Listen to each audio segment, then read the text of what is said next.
Students, स्वागत है आपका polytechhub.com में। मैं हूं SK ठाकुर और अभी आप देख रहे हैं इंजीनियरिंग ग्राफिक्स का लेक्चर्स।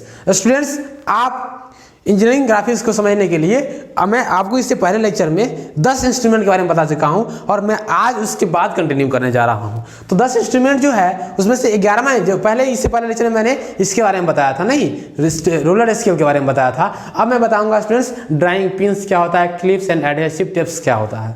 देखिए स्टूडेंट्स, ये जो है एक जो है स्टूडेंट्स, ये क्लिप्स है। क्या है? क्लिप्स है।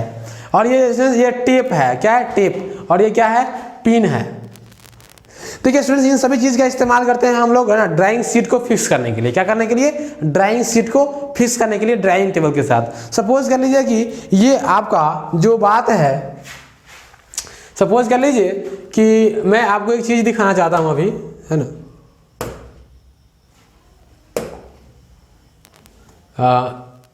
देखिए स्टूडेंट्स, मैं अभी आपको एक चीज दिखाना चाहता हूं। ये देखिए, इस फिगर में आप देख रहे होंगे एक चीज कि आपको ये क्या दिख रहा है। आपको एक देखिए, एक टेबल है। देखिए इस टेबल में इस कागज को लगाने के लिए, ये शीट को लगाने के लिए एक टेप का इस्तेमाल किया गया है। बात समझ में आया? तो ऐसा ही टेप होता है वो, है ना। एक ये टेप समझ में आया। उसके अलावा क्या होता है स्टूडेंट्स, कई बार इस टेप की जगह पर हम लोग एक क्लिप्स लगा देते हैं इसमें, जो कि वो एक क्लिप्स का टाइप हो गया। इसके अलावा देखिएगा स्टूडेंट्स, कई बार इसमें भोंक भी देते हैं हम लोग, पिन भोंक देते हैं लेकर के, ताकि ये चीज़ फिक्स हो जाए। तो वो हो जाएगा आपका ड्राइंग पिन, है ना। पिन यानी कि वो अलग चीज़ हो जाता है, नहीं पिन्स। तो इस प्रकार से आपको ये चीज़ पता चला क्या कि ड्राइंग पिन्स क्या है, टेप्स क्या है। चलिए स्टूडेंट्स, तो मैं अभी आपको पढ़ा रहा था, ये पढ़ा रहा था नहीं बच्चे। तो ये क्लिप समझ में आया क्या? ये है पिन, ये है टेप, ये है क्लिप, है ना। इस क्लिप का इस्तेमाल जनरली आप लोग क्लिप खरीदेगा। क्या खरीदेगा? कहिएगा ड्राइंग क्लिप्स देने के लिए। इसका जो आपका जो इसका रेट होता है मात्र और मात्र 30 रुपये से 25 रुपये तक का होता है। आप आराम से एक पैकेट खरीद लीजिएगा, जिसमें 4 क्लिप आएंगे और ये 4 क्लिप आपके लिए सफिशिएंट होगा किसी भी ड्राइंग शीट में फिक्स करने के लिए। बात समझ में आ रही है क्या? चलिए, टेप का इस्तेमाल हम लोग जनरली नहीं करते हैं, क्योंकि टेप आपको फिक्स कर देगा, क्लिप फिक्स नहीं करता है चीज़ को। टेप जब ज़्यादा इस्तेमाल कीजिएगा तो ड्राइंग लेंदी गंदा हो जाएगा। जब छोटे छोटे ड्राइंग बनाना रहता था बच्चे में, तब टेप्स का इस्तेमाल करते थे। क्लियर है? तो इस प्रकार से मैं क्या करूँगा, क्लिप्स का इस्तेमाल ज़्यादा करूँगा। इसका इस्तेमाल तो करूँगा ही नहीं, करूँगा नहीं, बिल्कुल नहीं। तो इस प्रकार से ये आपको drawing clips and adhesive tapes समझ में आ गया होगा, मैं आशा करता हूँ। ये चीज़ आपको समझ में आया है क्या?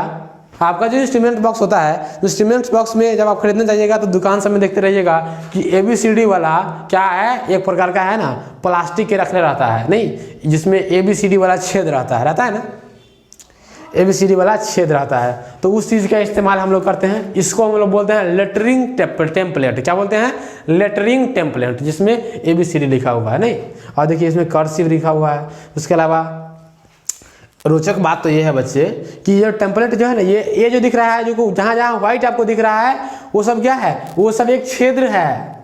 एक्चुअली जो व्हाइट आपको दिख रहा है वो सब छिद्र है, और ये जो आपको ये येलो दिख रहा है वो एक सॉलिड है। क्या है? सॉलिड है, ठोस चीज़ है वो प्लास्टिक का हो सकता है, नहीं। तो इस प्रकार से ये है लेटरिंग टेम्पलेट। इसमें अगर N लिखना रहेगा तो लेके जाएगा, इसमें पेन, इस छेद में पेन घुसाएगा, ऐसे लिखेगा N, है ना। तो इस प्रकार से ऐसा ये तो लेटरिंग टेम्पलेट हो गया। इस प्रकार से डिफरेंट सर्किल बनाने के लिए, अलग अलग सर्किल बनाने के लिए हम लोग सर्किल टेम्पलेट का भी इस्तेमाल करते हैं। लेकिन इस सब चीज़ का इस्तेमाल ड्राइंग में नहीं करेंगे। इस सब चीज़ के बारे में सिर्फ आप जान लीजिए, नहीं। जो चीज़ के इस्तेमाल करना है मैं उस चीज़ के बारे में आपको बता देता हूँ कि हाँ वही चीज़ आप खरीदिए, ठीक है। चलिए, तो लेटरिंग टेम्पलेट और सर्किल टेम्पलेट समझ में आया क्या? ठीक है, चलिए आगे बढ़ते हैं। तो लेटरिंग टेम्पलेट और सर्किल टेम्पलेट में देखिए क्या लिखा गया है students. These are used to draw the standard figures like letters और सर्किल्स। अब बताइए, कोई भी लड़का ऐसा होगा जिसके जो ऐसा आर लिख लेता होगा? क्यों ऐसा लिख देता होगा? ऐसा लड़का नहीं मिलता है, ऐसा स्टूडेंट नहीं मिलता। क्यों? क्योंकि ये सब कंप्यूटराइज सिस्टम से डिजाइन है। तो अच्छा से अगर सुंदर से लिखना है तो इसमें आप जाके फंसा के लिखिए, तो वो अलग बात हो जाएगी। अगर ऐसा सर्किल ड्रॉ करना है तो ऐसा कीजिए, नहीं तो अगर मान चलिए अगर आप लोग सर्किल ड्रॉ करना चाहते हैं तो वो सर्किल ड्रॉ कीजिएगा तो ये गोल का अंडा हो जाता है, नहीं। जाओगे सर्किल ड्रॉ करने तो हो जाएगा अंडा। बात समझ में आ रहा है क्या? तो आप इस सर्किल, पूरा परफेक्ट सर्किल ड्रॉ करने के लिए क्या करते हो, आप टेम्पलेट का इस्तेमाल करते हो। ये सर्किल टेम्पलेट का इस्तेमाल करते हो। क्लियर है? आइए आगे बढ़ते हैं और अपनी दुनिया को चेंज करते हैं। नहीं, चलिए आगे बढ़ते हैं स्टूडेंट्स। मेरे जो पास 13 नंबर का जो मेरा इंस्ट्रूमेंट है वो है ग्राफ पेपर। वो ग्राफ पेपर देखिए स्टूडेंट्स क्या होता है, देखिए ये जो ग्राफ पेपर होता है वो होता है जो आप लोग कोऑर्डिनेट ज्योमेट्री में आप लोगों ने यूज़ किया था, वो कोऑर्डिनेट दिखाने के लिए हम लोग ग्राफ पेपर का इस्तेमाल करते हैं। यानी कि जो आपका 2 डायमेंशनल फिगर होता था, द्विविमीय आकृति, उसको बनाने के लिए इस ग्राफ पेपर का इस्तेमाल करते थे। देखिए स्टूडेंट्स ये त्रिविमीय आकृति बनाने के लिए ग्राफ पेपर है, जो कि ये जो है इसको बोलते हैं हम लोग 3D ग्राफ पेपर, जिसमें एक्स एक्सिस देखिए क्या इधर है, एक्स एक्सिस, वाई एक्सिस इधर है और जेड एक्सिस इधर है। तो कहने का मतलब है ये 2D ग्राफ पेपर है, ये 3D ग्राफ पेपर्स है। तो ये ग्राफ पेपर्स का इसी भी इस्तेमाल हम लोग ये ड्राइंग्स में क्या करते हैं, मतलब कि इसका यूज हो सकता है। लेकिन अगर आपको 3D फिगर बनाना रहेगा तब जाके ये यूज आएगा, आपको अगर 3D नहीं बनानी है तो आपको यूज नहीं आएगा। स्टूडेंट्स आशा ये रखिए, दिमाग में रखिए कि ये ग्राफ पेपर वही ग्राफ पेपर है जो आप 9th क्लास में कोऑर्डिनेट ज्योमेट्री यानी कि नियामक ज्यामिति बनाने में यूज किया करते थे। बात समझ में आ रही है क्या? Generally used for the preparation of the accurate free hand figures. Accurate free hand figure जो होता है ना, मान लीजिए ग्राफ की मदद से आप चीज़, मान लीजिए एक पॉइंट यहाँ है, एक पॉइंट यहाँ है, एक पॉइंट यहाँ नीचे, अब सब चीज़ को मिला के बनाइएगा तो एक अच्छा सा फिगर बनेगा। अदरवाइज अभी हम बना रहे थे ना, एक सर्कल बना रहे थे तो गोल का अंडा बन जाता था। तो इस प्रकार से ये सब चीज़ जब मिलता है तो फ्री हैंड जो है, मतलब कि बिना किसी इंस्ट्रूमेंट के जब आप ड्राइंग करते हो तो वो अच्छा बनता है। अगर मान लीजिए इसमें भी हम अगर 3D फिगर बनाएंगे तो बिना किसी इंस्ट्रूमेंट के अच्छा बन जाएगा। बात समझ में आ रही है क्या? तो कहने का मतलब ये समझ में आ रहा है बच्चे? तो ये है 2D ग्राफ पेपर, यानी कि 2 डायमेंशनल फिगर बनाएंगे, इसमें 3 डायमेंशनल फिगर बनाएंगे। तो ये बहुत आसान सी बात है कि 3 डायमेंशनल फिगर वो फिगर होगा जिसके पास 3 विमाएँ होंगी, नहीं 3 डायमेंशंस होंगी। लाइक कुछ लेंथ होगा, कुछ विड्थ होगा, कुछ ना कुछ हाइट होगा। बात समझ में आ रही क्या? तो लेंथ और विड्थ और हाइट दिखाने के क्रम में आपको मैं एक चीज़ थोड़ा सा बना के दिखाता हूँ, है ना? आपको थोड़ा सा इंटरेस्ट भी लगेगा इस चीज़ को समझने में, है ना? तो मेरे साथ अभी आप ध्यान से देखिए। जैसे कि मान लीजिए ये तीनों एक्सिस है, ये एक्स एक्सिस है, एक्स का पॉजिटिव वाला इधर है, ये क्या है, एक्स का पॉजिटिव वाला है, ये जेड का पॉजिटिव वाला है, क्या है, जेड का पॉजिटिव वाला है, और ये वाई का पॉजिटिव वाला है ना, वाई का पॉजिटिव वाला है। अब देखिए स्टूडेंट्स ये जो चीज़ है इसके से मान लीजिए मुझे एक बॉक्स बनाना है, देखिए ये बॉक्स बनाना है, मान लीजिए ये ऐसे आ जाएंगे, सपोज कर लीजिए कि ऐसे हम, ये बॉक्स का मेरा बेस है, इस पर हाइट खड़ा कीजिए, मान लीजिए इतना हाइट का बॉक्स बनाना है तो इतना ही हाइट खड़ा कीजिए, इतना ही हाइट खड़ा कीजिए, फिर इस लाइन पे आ जाइए, फिर इस लाइन पे आ जाइए, फिर इस लाइन पे आ जाइए, तो मतलब कि इस लाइन के पैरेलल ये। अब देखिए स्टूडेंट्स, अब देखिए आपको ये जो चीज़ दिख रहा है क्या, एक प्रकार का क्यूबाइड दिख रहा है ना? तो इस प्रकार से आप इन सभी चीज़ों को आसानी से बना सकते हैं। अब ये जो आपको फिगर जो दिख रहा है, ये जो क्यूब का फिगर दिख रहा है, इसमें जो मैं फिगर बनाया हूँ उस फिगर में बहुत सारे एडवांसमेंट की ज़रूरत पड़ेगी, बहुत सारे बदलाव की ज़रूरत पड़ेगी, जो कि आपको पूरी ड्राइंग सिखाने के बाद समझ में आएगा। नहीं तो कौन सा एज हिडन होगा इसका, कौन सा हिडन नहीं होगा, वो आने वाले लेक्चर्स की दुनिया में पता चलेगा आपको। ये समझ लीजिए कि ये जो फिगर बना हुआ है आपको समझ के लिए अच्छी बात है कि ये एक प्रकार का क्यूबाइड है, ठीक है। लेकिन आप ये जानिए कि जो क्यूबाइड है, इस क्यूबाइड में बहुत सारे इंप्रूवमेंट करने की जरूरत है, जो कि आपको आने वाले जो लेक्चर्स होंगी उसमें पता चलेंगी। तो सिर्फ इतना ही जान लीजिए आप क्या, कि इसमें कुछ न कुछ गड़बड़ियां है, सिर्फ ये जानिए क्या ये क्यूबाइड है, नहीं एक घनाभाकार संरचना है, नहीं घनाभाकार संरचना है। आगे बढ़ते हैं स्टूडेंट्स, 13 नंबर का जो मेरा जो ये टॉपिक था, यानी कि जो मेरा 13 नंबर का जो ड्राइंग इंस्ट्रूमेंट था वो क्लियर है। ग्राफ पेपर के बारे में आपको समझ में आया होगा।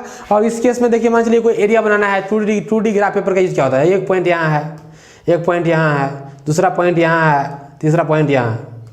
अब देखो, अब इस फ्री हैंड से इसको मिला दो, इस पॉइंट को, इस पॉइंट को, इस पॉइंट को और इस पॉइंट को, तो इस प्रकार से एक प्रकार का आयताकार एरिया बन जाता है। तो इस प्रकार से चीज़ जब आप, अगर आपके पास ग्राफ पेपर होता है ना, तो चीज़ आप इजीली ड्रॉ कर पाते हो और आसानी से सीधा सीधा फिगर बन जाता है। लेकिन आप ये बात, ये आप एक्सपेक्टेशन, ये उम्मीद छोड़ दीजिए कि आपको state board of technical education यानी कि SBT पटना यानी बिहार आपको कोई ऐसा पेपर देने वाली है। नहीं, ऐसा पेपर आपको नहीं मिलेगा, ना ऐसा पेपर मिलेगा, ना ऐसा पेपर मिलेगा। इसीलिए इन सभी चीज़ के बारे में आपको समझ में आया होगा, ये उम्मीद है, क्योंकि अपने आप लोगों ने 9th क्लास में इस चीज़ के बारे में पढ़ा था नहीं, और इस चीज़ के बारे में आप लोगों ने नहीं पढ़ा था, तो ये अब आपको समझ में आ गया है। इस चीज़ से रिलेटेड हम लोग एक चीज़ पढ़ेंगे जिसका नाम होगा आइसोमेट्रिक प्रोजेक्शन।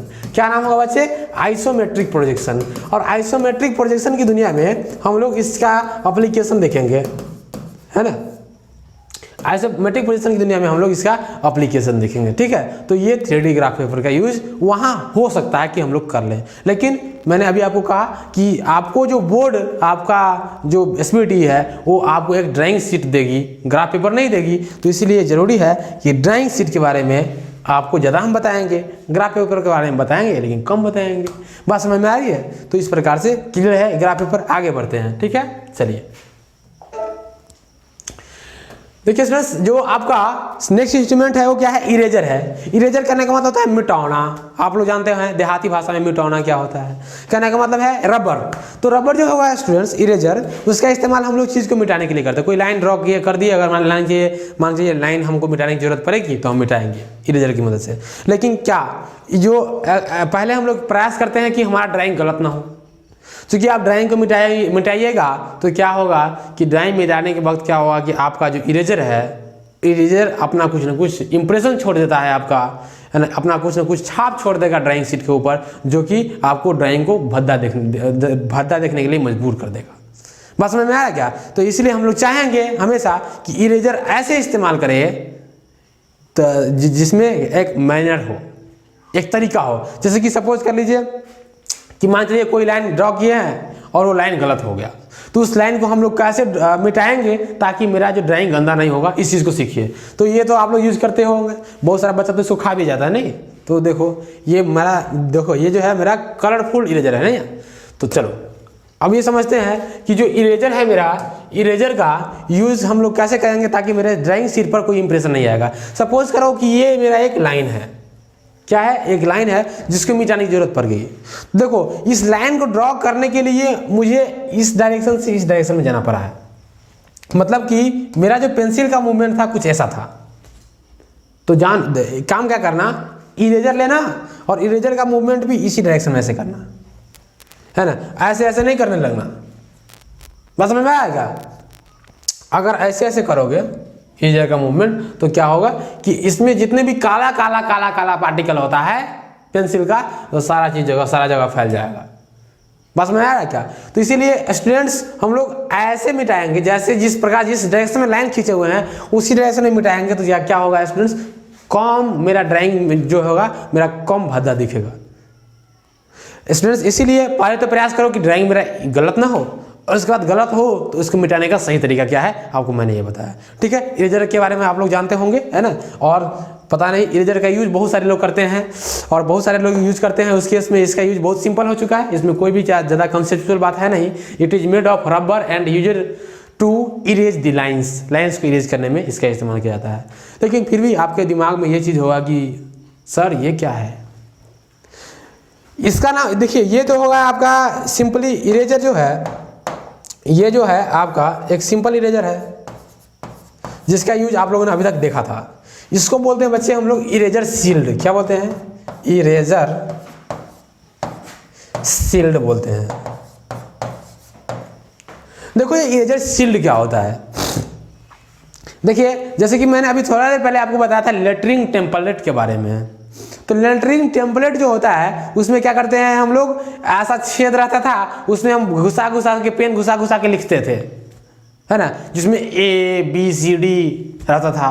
उसके अलावा एक सर्किल भी बनाने वाला सिस्टम रहता था। लेकिन यहाँ पर देखो क्या होता है बाबू, यहाँ पर होता ये है कि ये जो मेरा लाइन का जो आपका एक प्रकार का जो लाइन दिख रहा है आपका, उसमें हम लोग इरेजर घुसाएंगे। क्या घुसाएंगे? पहले पेंसिल घुसाया करते थे, अब इरेजर घुसाएंगे, ठीक है। तो ये इरेजर जो है इसमें जब घुसाएंगे तो क्या होगा, देखो इसका एप्लीकेशन हम लोग कहाँ करते हैं उस चीज़ को देखो। सपोज करो कि ये जो चीज़ है, सपोज करो मान लीजिए कोई ड्राइंग ऐसे से बनाए हैं हम, ऐसे ड्राइंग बनाए हैं और ये लाइन बहुत आपस में बहुत नज़दीक है। उस केस में इस इरेजर को ले जाओगे तो एक को मिटाने जाओगे तो दूसरा भी मिट जाएगा। बात समझ में आ रही है? एक को मिटाने जाओगे तो दूसरा भी मिट जाएगा। हो सकता है कि दूसरा मिटे नहीं लेकिन प्रभावित हो जाए, लिपा जाए, है ना। तो इस चीज़ को बचाने के लिए हम जो ये शील्ड लाएंगे यहाँ पर उठा के, यहाँ पर सील उठा के लाएंगे, इस लाइन पर रखेंगे और जहाँ से जहाँ तक मिटाना होगा उसमें इरेजर लेंगे, नुकीला बना लेंगे इरेजर को, इरेजर वाला नुकीला वाला इरेजर लेंगे और उसमें क्या करेंगे, इसमें घास देंगे। सपोज करो ये लाइन पहले से लिखा हुआ है, अब इसमें इरेजर घासोगे तो क्या ये मिटेगा कि नहीं मिटेगा? मिट जाएगा, नहीं मिट जाएगा। और दूसरा लाइन का कुछ नहीं होगा, नहीं होगा। तो इससे कहने का मतलब ये हुआ कि ये डिफरेंट टाइप का जो स्टाइल आपको दिख रहा है उस स्टाइल में आप किसी भी लाइन को मिटा सकते हैं। बात समझ में आई? तो ये होता है आपका इरेजर सील्ड। क्या होता है ये? इरेजर सील्ड होता है ये। ठीक है, आगे बढ़ते हैं। 14 में इरेजर सील्ड मैंने आपको पढ़ाया और मैं आपको पढ़ा रहा हूं आगे 15वां नंबर का जो इंस्ट्रूमेंट है वो है मेरा ड्राइंग शीट। और ये ड्राइंग शीट कहने का मतलब ये हुआ कि ड्राइंग की जान, इंजीनियरिंग ग्राफिक्स में यूज होने वाला सबसे इंपॉर्टेंट चीज़। आप कलम कॉपी पढ़ते हैं ना, तो कलम से आप कॉपी पर लिखते हैं, इसलिए यहाँ पर पेंसिल से आप ड्राइंग शीट पर लिखेंगे, तो बिना ड्राइंग शीट का तो ड्राइंग बन नहीं सकता है। सपोज कर लो कि आप कोई गलतियाँ नहीं करो तो इरेजर का इस्तेमाल नहीं करोगे, लेकिन क्या आप गलतियाँ करो या फिर ना करो, कहाँ करोगे?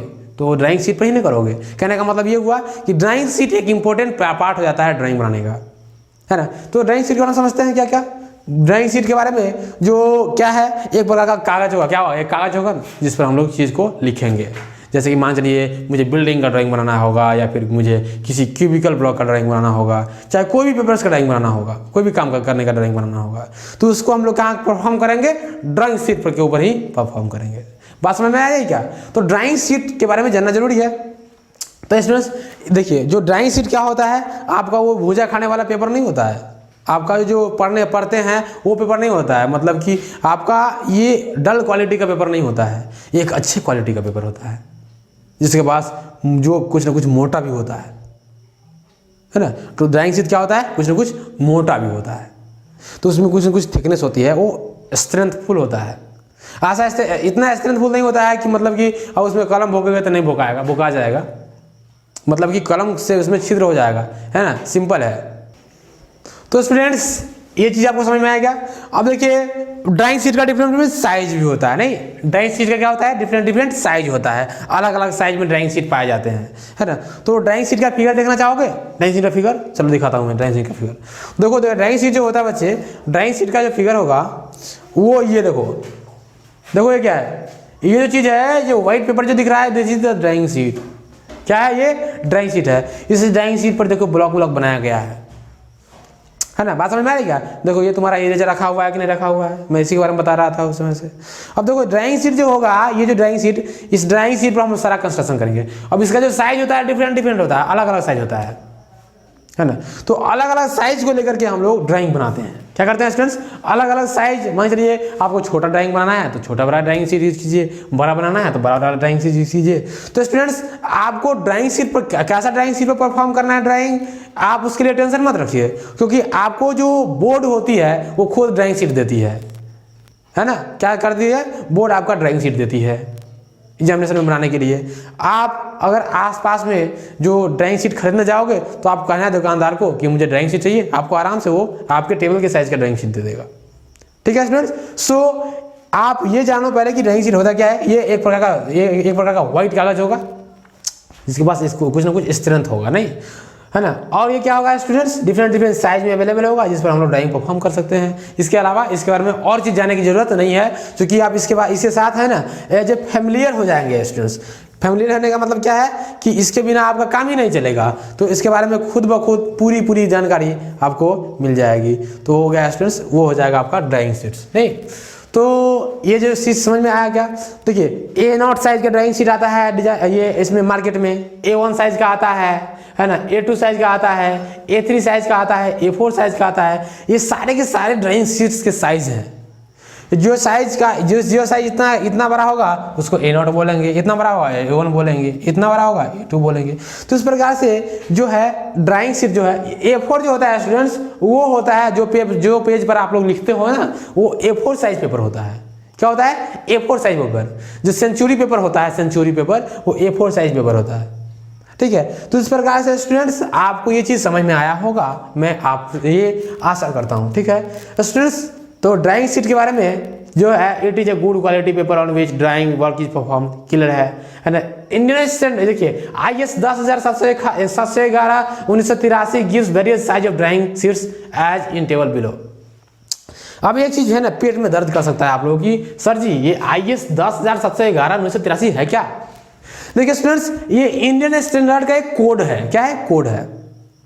देखिए जो ड्राइंग बनती है, चाहे जो भी इंजीनियरिंग वर्क होता है ना, उसके लिए सरकार क्या करती है, बहुत सारे बड़े बड़े इंजीनियर्स का, खूब क्वालिफाइड इंजीनियर्स का, IITs के प्रोफेसर्स का एक क्या करती है, एक कॉन्फ्रेंस बुलाती है ना, उसका एक सम्मेलन होता है। उस सम्मेलन में क्या करता है, कि विशेष टॉपिक, मान चलिए हमको ड्राइंग से रिलेटेड बात करनी है, तो ड्राइंग से संबंधित है ना पूरे दुनिया के विद्वान आएंगे। अगर भारत का मान चलते हैं तो भारत के विद्वान आएंगे, तो भारत के विद्वान आएंगे और वहाँ पर क्या करेंगे, एक विशेष प्रकार का कोड निकालेंगे, बुक निकालेंगे, और उस बुक का नाम हो सकता है कि 10,711/1983 हो। अगर ड्राइंग का बात होगा तो ये बुक होगा। अगर दूसरा बात होगा, जैसे कंक्रीट टेक्नोलॉजी के बारे में बात होगी, या फिर मान चलिए आपका मैकेनिकल ब्रांच है तो मशीन डिजाइन के बारे में बात हो सकती है। इस प्रकार से अलग अलग क्षेत्रों में इंजीनियर्स की एक टीम बैठती है, उसके अनुसार से एक प्रकार का डाटा इकट्ठा करती है, डाटा, और उसका एक बुक बनाती है जिसका एक नाम होता है कोड बुक। क्या नाम होता है? Code book. और उसी कोड बुक में का एक बुक है IS 10,711/1983, है ना। और वो बुक जो है वो कहता है कि ये सब साइज होना चाहिए ड्राइंग का। क्या होना चाहिए? ये सब साइज होना चाहिए ड्राइंग का। आप ये पूछेगा सर जी कि A0 साइज का, A0 जो है ड्राइंग डिजाइनेशन, उसका साइज कैसे निकालते हैं, तो मैं नहीं बताऊंगा आपको। कोई इवन दुनिया की कोई भी चीज़ नहीं बता सकती है, वह तो कौन बताएगा आपको? IS कोड बताएगा। कौन बताएगा? IS code, Indian standard code. बात समझ में आया क्या? सो इसीलिए स्टूडेंट्स इंपॉर्टेंट है कि इस टर्म से घबराना नहीं है, आपको ये चीज़ याद करने की भी जरूरत नहीं है, ठीक है। तो इस प्रकार से ये ड्राइंग शीट के बारे में जो आइडिया है आपको क्लियर होता है। तो स्टूडेंट्स देखो, यहाँ पर जो A0 है इसका 847 है, ये डाटा मत याद रखना, लेकिन ये डाटा याद रख लेना, है ना। ये A1, A2, A3, A4 ये सब का साइज आपके ऑब्जेक्टिव क्वेश्चन में आ जाता है ना। आपका जो ऑब्जेक्टिव क्वेश्चन होगा ना, उसमें ये सब साइज पूछ बैठता है बोर्ड आपका। तो स्टूडेंट्स आपको जैसे ही पता रहेगा कि A0 का साइज ये होता है, फट से आप लोग मार दोगे आंसर फटाक से। कहने का मतलब है कि ये साइज जो है सारे के साइज MM में लिखा हुआ है, 841 mm गुना 1189 mm।